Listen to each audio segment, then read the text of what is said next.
Welcome friends. We are going to discussing about chemical kinetics, and this will be last video of the chemical kinetics.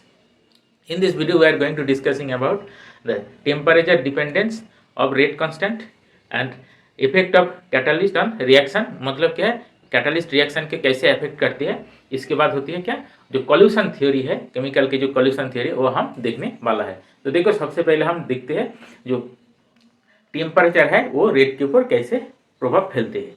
देखो आप सभी जानते हैं जब हम टेम्परेचर इंक्रीज करते हैं तो रेट क्या हो जाती है, बढ़ जाती है. और जब टेम्परेचर हम स्लो कर देती है तो रेट क्या हो जाती है, घट जाती है. देखो इसके सबसे अच्छी उदाहरण होती है. देखो जब आप डाइजोनियम के सॉल्ट के जो रिएक्शन देखे थे ना, एनिलीन के ऊपर NaNO2 और एसिल देने के बाद उसके क्या करते हैं, उसके टेम्परेचर कम करना होती है. अगर टेम्परेचर उसके बढ़ा दिया हमने, मतलब कि रूम टेम्परेचर में हम उसका रिएक्शन कराते हैं तो क्या हो जाती है, वो H2 ऐड करके वो OH हो जाती है. मतलब हमें जो और दूसरे प्रोडक्ट जो हमें चाहिए वो हमें कर नहीं पाते हैं. इसके कारण क्या होते हैं, देखो इसके तो रीज़न यही हमें बताते हैं कि जो टेम्परेचर होती है वो जब हाई हो जाती है तो रिएक्शन के रेट क्या होती है, बढ़ जाती है.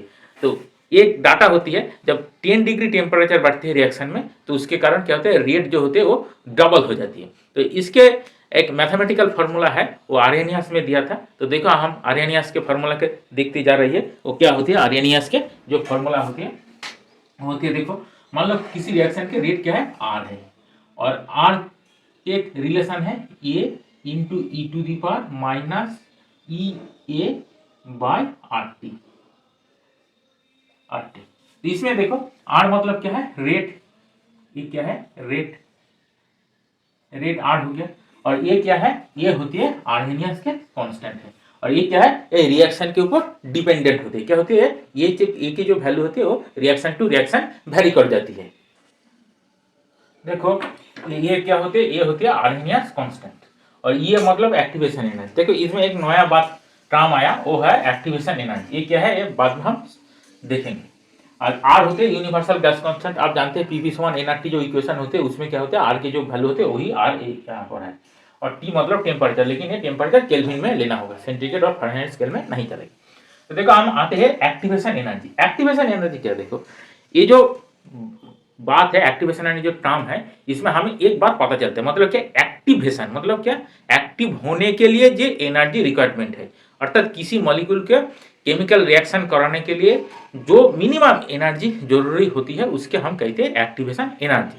मतलब देखो जो मॉलिक्यूल होते हैं वो क्या, वो ग्राउंड लेवल में होते हैं. ग्राउंड लेवल मतलब क्या, जो उसका स्वाभाविक स्तर एनर्जी का लेवल है. मतलब क्या, मान लो कि जो इस समय में जो हमारे आसपास जो ऑक्सीजन है, कार्बन डाइऑक्साइड है, वाटर वेपर है, जो कुछ है मॉलिक्यूल है, वो क्या है, वो कोई रिएक्शन कर रही है और नहीं कर रही है, वो क्या हो, ग्राउंड एनर्जी लेवल में है. लेकिन उसके जब हम देखो ऑक्सीजन के जब हम कार्बन के साथ रिएक्शन कर रहे थे, इन जनरल क्या कार्बन और ऑक्सीजन दोनों एक दूसरे के आसपास ही है, एक दूसरे के साथ है, लेकिन वो रिएक्शन नहीं कर रहे हैं. लेकिन जब हम उसके बांध करते, कार्बन के जब हम बांध करते, क्या होते हैं, उसमें टेम्परेचर हाई हो जाती है. तो टेम्परेचर हाई होने के कारण क्या होते हैं, उसका एनर्जी बढ़ जाती है. और उस समय क्या होते हैं, देखो कार्बन के साथ ऑक्सीजन बॉन्डिंग फॉर्म करते हैं. वो बॉन्डिंग होने के लिए हमें कुछ हीट के द्वारा एनर्जी देना पड़ता है. वो जो एनर्जी हमें देना पड़ेगा वो होती है एक्टिवेशन एनर्जी. समझा. तो देखो हम इसके ग्राफ की तरफ लिखते हैं. मान लो कि ये हो गया हमारा एनर्जी है, यह क्या एनर्जी है, और ये क्या है, इसमें रिएक्शन कोऑर्डिनेट होती है. तो मान लो कि एक रिएक्शन हो रही है, कौन सा रिएक्शन, ये हो रही है, ये से ये एक्टिव हो रही है. एक्टिव होने के बाद एक्टिव क्या हम ऐसे हैश द्वारा लिखते हैं. और इसके बाद क्या होती है, ये बी हो रही है. क्या हो रही है, बी हो रही है. तो देखो ये हो गया इसका ए के एनर्जी लेवल. मान लीजिए कि ए का एनर्जी है ए, इसी में ए का एनर्जी है, ए लेवल, ए की एनर्जी लेवल ए है. तो ये एनर्जी इसके ऐसे हो रही है. इसके बाद ये क्या है, ये रिएक्शन हो रही है.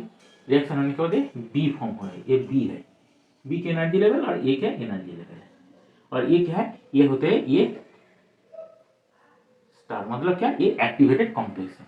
तो देखो इसमें जो एनर्जी है हमें मिनिमम एनर्जी देना पड़ा. तो उसका क्या, उसका वैल्यू क्या है, इतने तक यही होती है हमारा ये एक्टिवेशन एनर्जी. ये क्या है, ग्राउंड लेवल एनर्जी इस लेवल पर है. लेकिन ये हैश जो है, मतलब एक्टिवेटेड जो मॉलिक्यूल है उसको जो एनर्जी है इस लेवल पर है. तो हमें यहाँ से यहाँ जाने के लिए हमें कुछ एनर्जी सप्लाई देना पड़ता है, वही होती है एक्टिवेशन एनर्जी। देखो, और हम इसके समझने के लिए और एक एग्जांपल लेते हैं। मान लो कि ये जो HI है ना, ये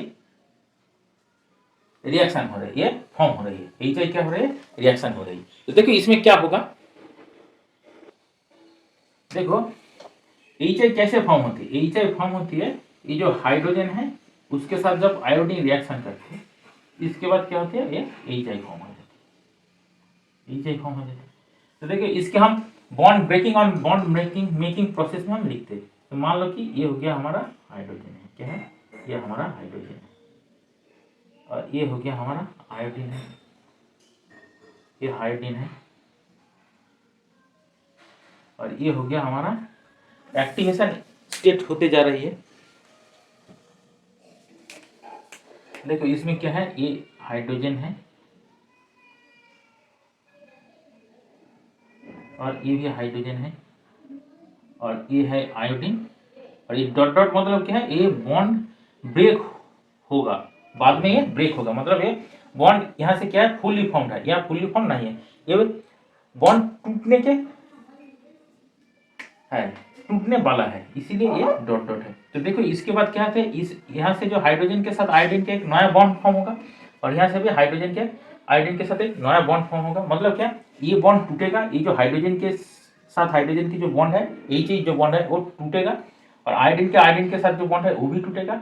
इसके बाद क्या है, ये हाइड्रोजन के साथ आयोडीन के बॉन्ड होगा, और यहाँ से हाइड्रोजन के साथ आयोडीन के बॉन्ड होगा। तो मतलब ये दोनों बॉन्ड फॉर्म होगा, इन दोनों बॉन्ड फॉर्म होगा, और इन दोनों बॉन्ड टूट जाएगा। इसके कहते हैं एक्टिवेटेड कॉम्प्लेक्स। क्या कहते हैं? इसके कहते हैं एक्टिवेटेड कॉम्प्लेक्स।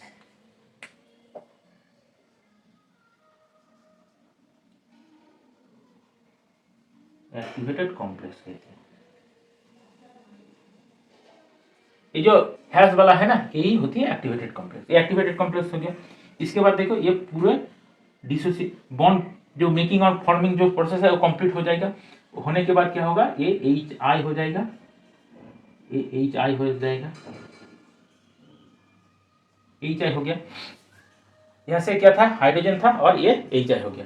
तो जब हम रिएक्शन करते हैं तो ये की जाएगा, यहाँ से क्या होगा, यहाँ होगा हाइड्रोजन और आयोडीन, और यहाँ क्या होगा, ये जो एक्टिवेटेड कॉम्प्लेक्स है, ये जो एक्टिवेटेड कॉम्प्लेक्स है यही होगा। तो मतलब क्या है, यहाँ हाइड्रोजन और यहाँ आयोडीन, इसके बाद ये है, और यहाँ पर क्या होगा, कौन होगा, यहाँ से होगा HI होगा, या HI हो गया ना। तो ये हो गया हमारा एक्टिवेशन एनर्जी। तो मतलब क्या, देखो मॉलिक्यूल के एनर्जी ग्राउंड लेवल से बढ़कर रिएक्शन करने के लिए एक लेवल पर जाती है। तो रिएक्शन करने के लिए मिनिमम जितने एनर्जी जरूरी होती है वही होते हैं उस रिएक्शन के एक्टिवेशन एनर्जी है।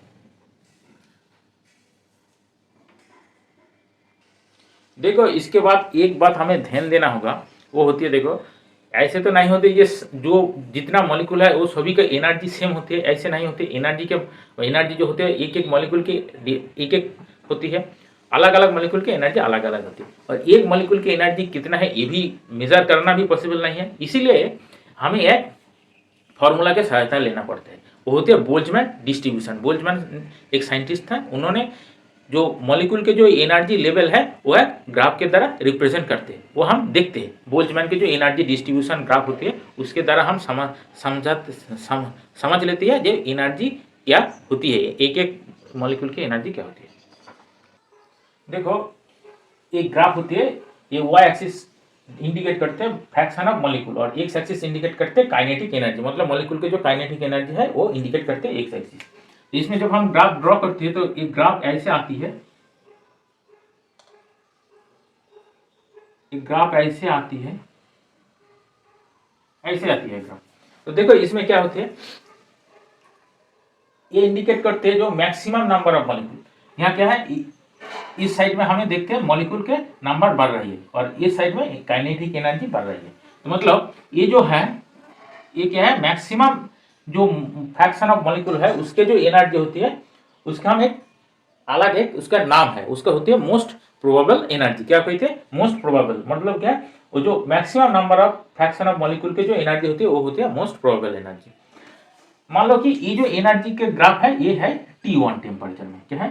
T1 टेम्परेचर में, ये T1 टेम्परेचर।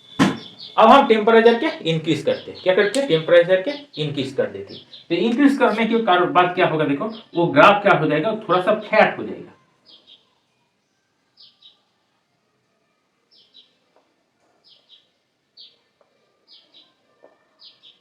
ग्राफ होगा थोड़ा सा फ्लैट हो जाएगा। तो मतलब क्या है इसमें? देखो नंबर ऑफ मॉलिक्यूल क्या है, सेम ही है, लेकिन जो यहां से क्या है, इतने नंबर ऑफ मॉलिक्यूल के मैक्सिमम एनर्जी था, लेकिन यहां से क्या है, देखो maximum energy, maximum number of molecule की जो एनर्जी है वो बढ़ गया। मतलब क्या है, जब हम T2 में ग्राफ करती है तो क्या होती है, इसमें एनर्जी जो ज्यादा संख्यक मॉलिक्यूल के क्या होते हैं, एनर्जी बढ़ जाती है, वो होती है T2 ग्राफ होती है।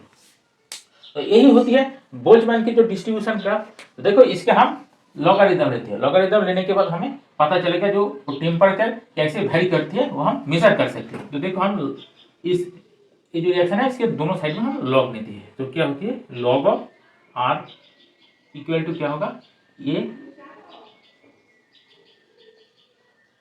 Log of A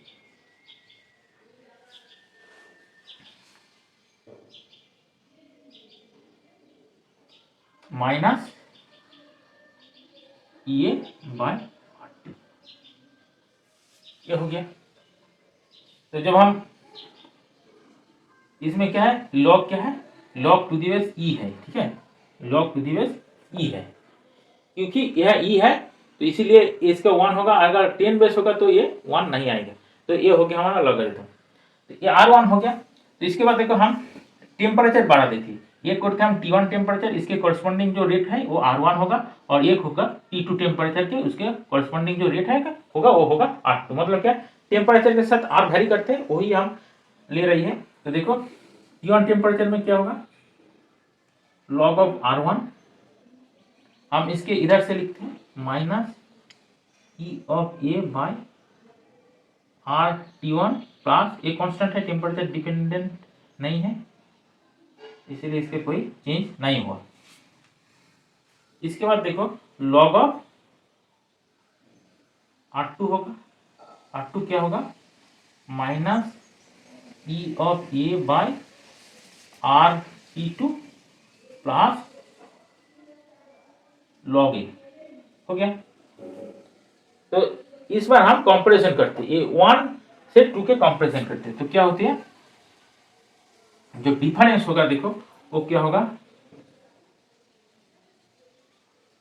log of R2 minus log of R1 equal to क्या होगा, जब हम लॉग ऑफ R2 से लॉग ऑफ R1 सब्सट्रैक्ट करते हैं तो क्या होता है, ये दोनों काट देते हैं, कांस्टेंट है लॉग ए, काट देते हैं। इसके बाद क्या होगा देखो, minus E A by R T2 plus E A by R T1 होगा।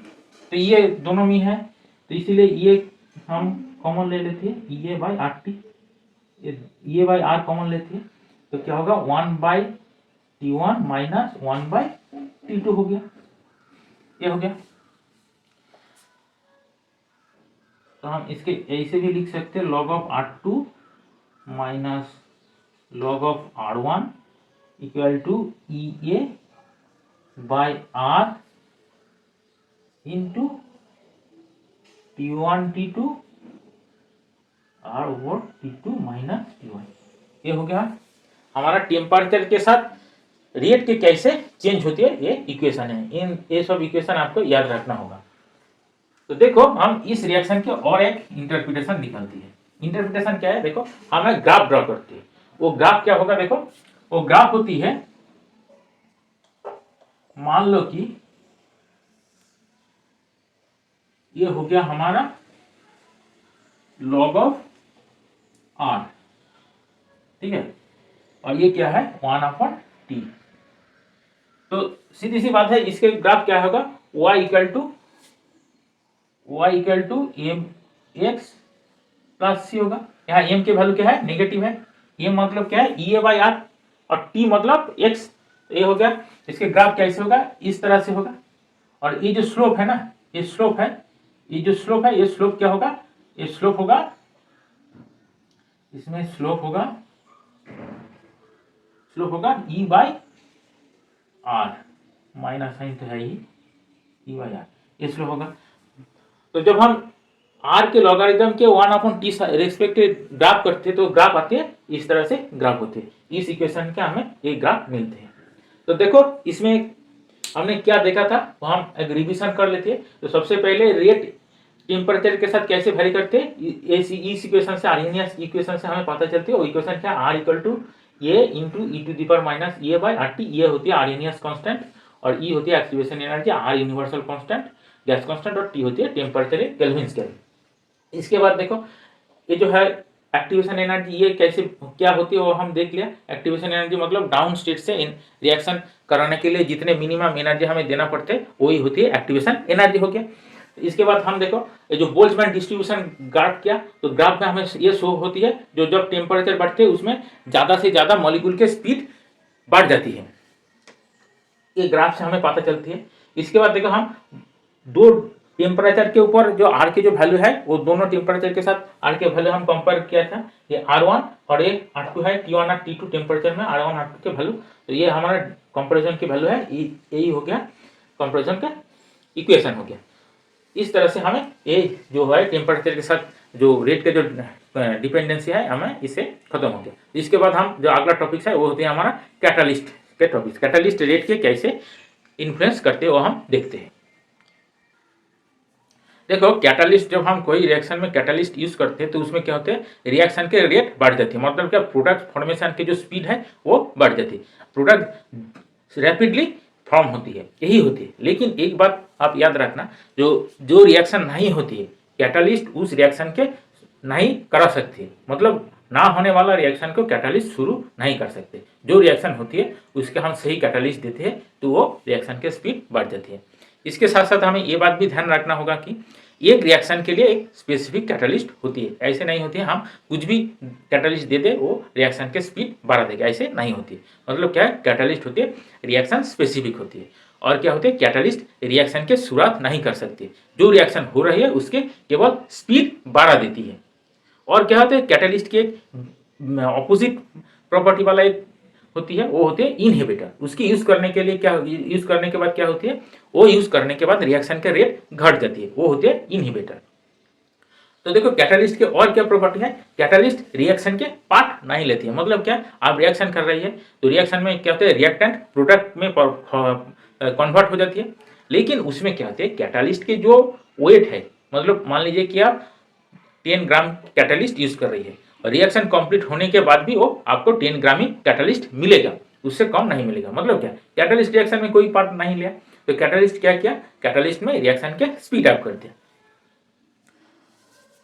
वो क्या होती है, हम एक एग्जाम्पल के द्वारा देखते हैं। तो मान लो कि आप साइकिल चलाते हैं ना, साइकिल चलाते हैं, तो आप साइकिल चला रहे हैं, तो साइकिल में आपने क्या किया, एक मोटर फिट कर लिया, बैटरी के द्वारा जो मोटर चलते आजकल होती है वो आप मोटर लगा लिया। इसके क्या होगा, आपका जो साइकिल का स्पीड होगा बढ़ जाएगा। लेकिन ऐसे तो नहीं है, आप मोटर तो दे दिया, मोटर कैसे चलेगा, वो साइकिल होगा तभी तो मोटर चलेगा, मोटर खुद आपको नहीं ले जा सकती है, उसके लिए एक अरेंजमेंट होगा, साइकिल के तरह में एक अरेंजमेंट होगा तभी वो मोटर काम में आएगा। इसी तरह से कैटालिस्ट भी ऐसे ही काम करते, वो क्या करते हैं, रिएक्शन होगा तब वो स्पीड बढ़ाएगा, अगर रिएक्शन ही नहीं होगा तो वो स्पीड नहीं बढ़ा सकते, ये आप ध्यान रखिए। तो देखो हमें ग्राफ जो पहले जो एक्टिवेशन एनर्जी के लिए ड्रॉ किया था वही हम ड्रॉ करते हैं। तो ये होती है ई होती है, और ये होती है क्या, मान लो कि ये होती है रिएक्शन कोऑर्डिनेट। तो देखो इसमें क्या है, मान लो कि कैटालिस्ट हम नहीं यूज कर रही है, इसी के कारण क्या है, ये जो ग्राफ है ऐसे हो रही है, ठीक है, ऐसे हो रही है, ये रिएक्टेंट है और ये क्या है, प्रोडक्ट है, ऐसे रिएक्टेंट से प्रोडक्ट कन्वर्ट हो रही है। ये non catalyst, catalyst is not used, ठीक है ना, क्या है, कैटालिस्ट नहीं है, कैटालिस्ट नहीं है, कैटालिस्ट हम यूज नहीं कर रहे हैं, ये बिना कैटालिस्ट वाला रिएक्शन है। और इसके बाद देखो हम कैटालिस्ट यूज कर रहे हैं, तो कैटालिस्ट यूज करने के बाद क्या होगा, ये जो है ये ऐसे जाएगा। तो मतलब क्या, देखो कैटालिस्ट यूज करने के बाद क्या है, ये जो एक्टिवेशन एनर्जी है हमें घट गया। तो हमने देखा था जो आर है ना, आर क्या है, आर क्या है, A into E to the power minus A by R T. मतलब क्या है, जब एक्टिवेशन एनर्जी बढ़ेगा तो आर घटेगा। मतलब क्या है, आर और ई के क्या रिलेशनशिप है, देखिए इसमें क्या पता चलती है, जब ई बढ़ेगा तो आर घटेगा और ई घटेगा तो आर बढ़ेगा, ऐसे होती है। आर बढ़ेगा तो मतलब क्या, इसमें जरूरी है कि ई घट रही है। तो इसके कारण क्या, देखो कैटालिस्ट यूज करने के बाद क्या होता है, ये जो एक्टिवेशन एनर्जी है घट गया, यहाँ से यहाँ आ गया, तो इसके कारण क्या है, उसका रेट इंक्रीज हो जाएगा, रेट बूस्ट अप कर देगा कैटालिस्ट। और ये क्या है, ये कैटालिस्ट वाला है, ये कैटालिस्ट वाला है। यही होते हैं कैटालिस्ट के रोल। तो देखो कैटालिस्ट की जो प्रॉपर्टी है वो हम एक बार देख लेते हैं। कैटालिस्ट रिएक्शन के पार्ट नहीं, रिएक्शन में पार्ट नहीं लेती है। कैटालिस्ट क्या करते हैं, ओनली रिएक्शन के जो स्पीड है वही बढ़ा देती है, जो रिएक्शन नहीं हो रहा है उसके रिएक्शन कराने के लिए कैटालिस्ट के कोई पावर नहीं होती है। और क्या होती है, देखो कैटालिस्ट के जो रिएक्शन के पार्ट नहीं लेने के कारण क्या, उसका जो केमिकल कॉम्बिनेशन है उसमें कोई बदलाव नहीं आती है। ये होती है कैटालिस्ट की प्रॉपर्टी होती है, ये आप ध्यान रखिए, ये बहुत ही महत्वपूर्ण बात होती है। देखो अब हम देखते हैं जो कॉल्यूशन थ्योरी है केमिकल रिएक्शन के वो हम देखते हैं। तो देखो कॉल्यूशन थ्योरी क्या होती है, ये जो गैस के जो काइनेटिक थ्योरी था उसी के बेस पर ये बना हुआ है, तो सेम ही है। उसमें जैसे एज्यूम कर लेती है जो मॉलिक्यूल जो होते हैं वो हार्ड स्फीयर होती है, मतलब स्फीयर होती है और उसके साथ साथ हार्ड होती है। हार्ड के होने के कारण क्या होती है, वो जब एक दूसरे से जब टकराती है तो उसके शेप में कोई बदलाव नहीं होती है, वही होती है हार्ड होने के कारण। और स्फेरिकल होती है, ये पहले असम्पशन होती है। और इसी असम्पशन हमें कॉल्यूशन थ्योरी जब हम केमिकल रिएक्शन के एक्सप्लेन करने के लिए यूज करते हैं, इसमें भी हम वही असम्पशन लेती है कि मॉलिक्यूल जो होती है हार्ड होती है एंड स्फेरिकल होती है। तो ये जो हार्ड और स्फेरिकल मॉलिक्यूल है वो रिएक्शन करने के कारण क्या होगा, वो एक दूसरे से कॉल्यूशन करना होगा और कॉल्यूशन से वो रिएक्शन करती है। और देखो हम पहले देखा था जो रिएक्शन करने के एक कारण है क्या है, वो एक्टिवेशन एनर्जी है, कि एक्टिवेशन एनर्जी अगर नहीं होगा तो वो मॉलिक्यूल रिएक्शन नहीं करेगा, ये सीधी बात है। तो रिएक्शन करने के लिए हम अभी दो फैक्टर देख रही है। एक हो रही है कॉल्यूशन फ्रीक्वेंसी, मतलब क्या कितने कॉल्यूशन हो रही है, कॉल्यूशन होगा तभी तो रिएक्शन होगा, एक मॉलिक्यूल दूसरे मॉलिक्यूल के साथ कॉल्यूशन करेगा रिएक्शन होगा। और क्या है, एक्टिवेशन एनर्जी। तो देखिए कॉल्यूशन क्या होती है यहाँ अच्छे से देख लेते। तो मान लो कि ये एक मॉलिक्यूल है, इसमें क्या है, ये न्यूक्लियस है और ये आउटर स्फीयर में इलेक्ट्रॉन है। और ये भी एक मॉलिक्यूल है, इसमें भी सेम है, न्यूक्लियस है आउटर स्फीयर में इलेक्ट्रॉन है। तो देखो रिएक्शन क्या होती है, रिएक्शन होती है जो आउटर ऑर्बिटल में जो इलेक्ट्रॉन रहती है, मतलब वैलेंस इलेक्ट्रॉन है, वो वैलेंस इलेक्ट्रॉन एक मॉलिक्यूल के वैलेंस इलेक्ट्रॉन दूसरे मॉलिक्यूल के वैलेंस इलेक्ट्रॉन के साथ इंटरेक्शन करेगा। मतलब क्या है, इधर इसका जो इलेक्ट्रॉन है यहाँ चले जाएगा और इसके इलेक्ट्रॉन यहाँ आएगा। और क्या होती है, और होती है एक कोवेलेंट बॉन्ड फॉर्म होती है। मतलब क्या, इन दोनों को जो इलेक्ट्रॉन है वैलेंस इलेक्ट्रॉन है वो दोनों के जो कॉमन जो ऑर्बिटल है आउटर ऑर्बिटल उसमें ट्रैवल करेगा। यही होती है कॉल्यूशन, यही होते हैं केमिकल रिएक्शन। तो देखो ये जो इलेक्ट्रॉन के ट्रांसफर होने के कारण क्या होने के लिए क्या होती है, ये मॉलिक्यूल दूर से है, ये मॉलिक्यूल दूर से है। तो इसमें क्या है, इसमें तो इलेक्ट्रॉन यहाँ से यहाँ नहीं जा पाएगा, तो क्या मॉलिक्यूल के नजदीक आना चाहिए, नजदीक आ गया, मान लो कि यहाँ भी आ गया, यहाँ आ गया, यहाँ आ गया, लेकिन अभी भी कोई रिएक्शन नहीं हो रही जब तक ये मॉलिक्यूल दूसरे मॉलिक्यूल से कॉल्यूशन टकराएगा नहीं। तो क्या टकराने के बाद क्या होगा, उसके वैलेंस इलेक्ट्रॉन दूसरे में जाएगा, आधन इलेक्ट्रॉन के जो होगा क्या एक्सचेंज होगा और वो एक्सचेंज होने के कारण ही वो रिएक्शन होगा। तो मतलब क्या, इन दोनों को रिएक्शन करने के कारण क्या होगा, एक दूसरे के साथ कॉल्यूशन करना होगा, कॉल्यूशन के कारण ही रिएक्शन होती है। तो मतलब देखो ज्यादा कॉल्यूशन मतलब क्या है, रिएक्शन के स्पीड ज्यादा है, प्रोडक्ट फॉर्मेशन ज्यादा होगा, क्योंकि जो इलेक्ट्रॉन की एक्सचेंज जो रैपिडली होगा।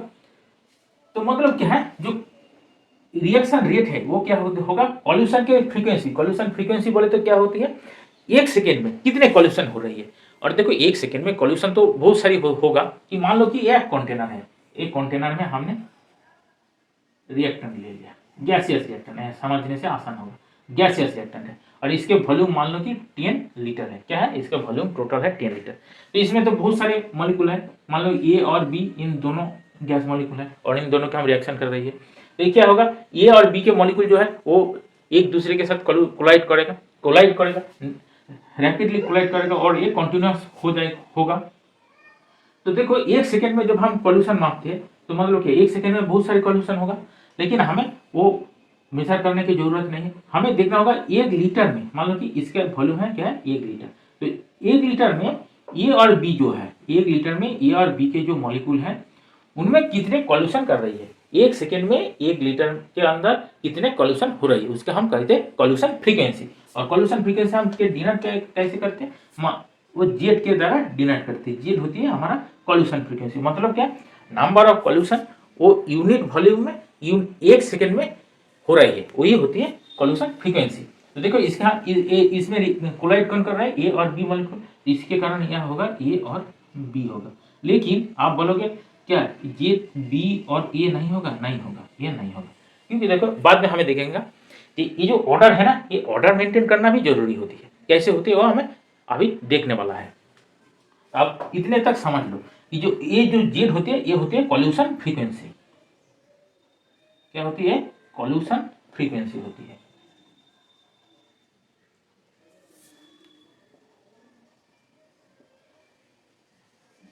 ये होती है कॉल्यूशन फ्रीक्वेंसी।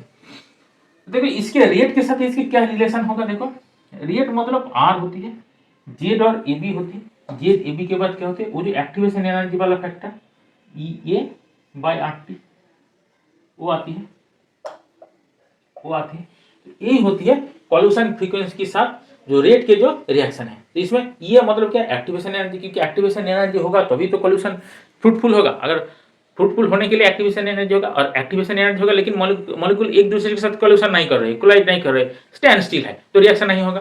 तो रिएक्शन होने के लिए दोनों फैक्टर ही जरूरी है, एक होती है एक्टिवेशन एनर्जी के अचीव करना और दूसरे होते हैं उसमें कॉल्यूशन होना। ये होते रिएक्शन कॉल्यूशन फ्रीक्वेंसी। अब आते हैं हम ये जो कॉल्यूशन, क्या सभी जो कॉल्यूशन होती है वो की रिएक्शन होगा, नहीं होगा। देखो इसमें क्या होती है, देखो मान लो कि हमने जो सब्स्टिट्यूशन रिएक्शन देखा था, सब्स्टिट्यूशन रिएक्शन जो होती है उस वो रिएक्शन हम लेते हैं। तो मान लो कि ये होती है हमारा CH3, क्या होती है, मान लो कि ब्रोमीन हो रही है, CH3 ब्रोमीन, और ये क्या हो रहा है, इसमें OH आ रही है, OH माइनस आ रही है, हम इसका रिएक्शन कर रही है। कौन सा रिएक्शन, देखो याद करो, CH3Br प्लस क्या होती है,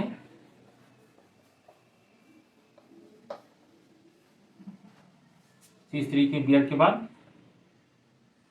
हम KOH एक्वास मतलब सोल्यूशन लेती है, KOH के वाटर के सोल्यूशन लेते हैं। इसके बाद क्या होगा, देखो CH3OH होती है, आप जानते हैं ये क्या है, SN2 रिएक्शन होती है, सब्स्टिट्यूशन बायोमोलिकुलर रिएक्शन होते हैं, वो बात छोड़ दो। लेकिन ये क्या होता है, ये सब्स्टिट्यूशन, एक Br था एक OH आके। तो देखो इसमें जो OH जब Br से जब CH3 मिथाइल ब्रोमाइड के साथ जब कॉल्यूशन होगा तो रिएक्शन कैसे होगा, देखो अच्छे से समझ लो। ये मान लो कि OH है और यहाँ से CH3 और यहाँ है क्या है, Br है, ब्रोमीन है। तो देखो धीरे धीरे क्या होगा, ये बॉन्ड लूज हो जाएगा, ये बॉन्ड क्या होगा, लूज होगा, और इसके साथ इसके बॉन्ड फॉर्म होगा, ऐसे होगा। तो मतलब OH मॉलिक्यूल जब Br के ऑपोजिट साइड से कार्बन के साथ कोलाइड करेगा तभी रिएक्शन फ्रूटफुल होगा। अगर OH मॉलिक्यूल इधर से कोलाइड कर रही है, इधर से कोलाइड कर रहा है, CH3Br है, और OH मॉलिक्यूल इधर से कोलाइड कर रहे हैं Br के साथ कोलाइड कर रहे हैं, तो ये रिएक्शन क्या होगा, ये रिएक्शन फ्रूटफुल नहीं होगा, ये प्रोडक्ट में नहीं जाएगा। तो इसीलिए हमने जो फैक्टर लिखा था जेड ऑफ AB, मतलब इसकी जो ओरिएंटेशन है, कॉल्यूशन की जो ओरिएंटेशन है वो भी बहुत ही महत्वपूर्ण है और हमें ध्यान देना होगा।